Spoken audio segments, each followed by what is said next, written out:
Halo teman-teman, jadi kali ini kita akan belajar mengenai garis singgung lingkaran ya. Oke, jadi untuk tujuan pembelajarannya, yang pertama adalah dapat memahami dan menjelaskan konsep dasar garis singgung lingkaran dengan sifat-sifatnya. Kemudian nomor 2, dapat menerapkan konsep dasar garis singgung lingkaran dalam memecahkan masalah matematika. Dan ketiga adalah dapat menggunakan konsep dasar garis singgung lingkaran dalam memecahkan masalah nyata yang terkait guna memperoleh suatu solusi. Nah, kita masuk ke materinya ya.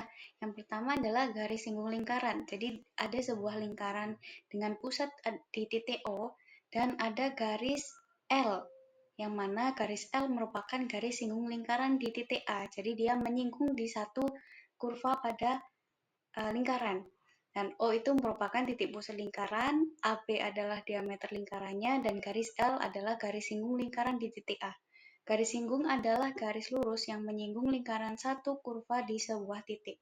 Untuk sifat-sifat garis singgung lingkaran sendiri, yang pertama adalah hanya menyinggung lingkaran pada satu titik, hanya satu titik ya.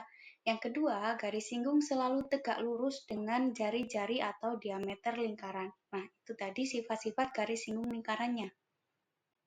Oke, dari garis singgung lingkaran tersebut, kita bisa mencari panjang garis singgungnya, yaitu GS itu merupakan garis singgung sama dengan R dikali tan alfa. Jadi R-nya adalah jari-jarinya, tan alfa, alfa adalah sudut pusatnya. Kemudian, atau kita bisa cari dengan teorema Pythagoras. Jadi, GS atau garis singgung sama dengan akar dari AC kuadrat dikurangi dengan OA kuadrat, di mana segitiga AOC adalah segitiga siku-siku di titik A. Selanjutnya, kita masuk ke materi yang kedua, yaitu garis singgung persekutuan luar atau GSPL. Jadi ada dua lingkaran, yang mana lingkaran pertama adalah lingkaran dengan titik pusat M, dan lingkaran yang kedua adalah lingkaran dengan titik pusat N. Dan MA, dilihat dari gambar bahwa MA adalah jari-jari lingkaran M sama dengan R besar, jadi MA adalah jari-jari lingkaran pada lingkaran besarnya. Kemudian NB adalah jari-jari lingkaran N atau jari-jari lingkaran kecilnya, atau kita tuliskan R kecil. Dan AB adalah garis singgung persekutuan luarnya. MN merupakan jarak antara dua titik pusat lingkaran. Sehingga kita dapat definisikan bahwa garis singgung persekutuan luar adalah sebuah garis lurus yang menyinggung dua buah lingkaran dari luar lingkaran di antara dua lingkaran tersebut. Jadi kalau kita lihat pada gambar, kita tahu bahwa garis singgung persekutuan luarnya adalah yang garis AB, seperti itu. Baik, selanjutnya kita bisa loh menghitung panjang garis singgung persekutuan luarnya. Jadi kita lihat bahwa kita buat nih sebuah garis yang sejajar dengan garis MN atau garis pada titik pusat dua lingkarannya, dan dia nanti akan membentuk sebuah segitiga siku-siku, di mana pada gambar itu segitiga CAB atau siku-sikunya di A, siku-sikunya ya, siku-sikunya di C, maaf itu ada salah ketik. Kemudian AB-nya itu adalah garis singgungnya. BC merupakan jarak antara titik pusat dua lingkaran. Jadi itu garis yang sejajarnya tadi ya. Jadi kita buat dia sebagai tinggi segitiganya. Maka kita bisa cari CA. Panjang CA itu didapat dari MA atau panjang jari-jari lingkaran yang besar dikurangkan dengan jari-jari lingkaran yang kecil atau NB. Jadi kita dapat nilai CA-nya, panjang CA yaitu R besar dikurangi dengan R kecil. Jari-jari lingkaran besar kita kurangi dengan jari-jari lingkaran kecil. Sehingga panjang garis singgung AB dapat ditentukan dengan konsep teorema Pythagoras, yaitu panjang AB sama dengan akar dari MN kuadrat dikurangi dengan dalam kurung R dikurangi R pangkat 2. Jadi itu adalah konsep teorema Pythagoras yang kita bisa terapkan dalam mencari panjang garis singgung persekutuan luarnya. Oke, selanjutnya yang ketiga ada garis singgung persekutuan dalam atau GSPD. Jadi masih sama, ada dua lingkaran besar dan ada dua lingkaran yang mana lingkaran besar dan satu lingkaran kecil, seperti itu.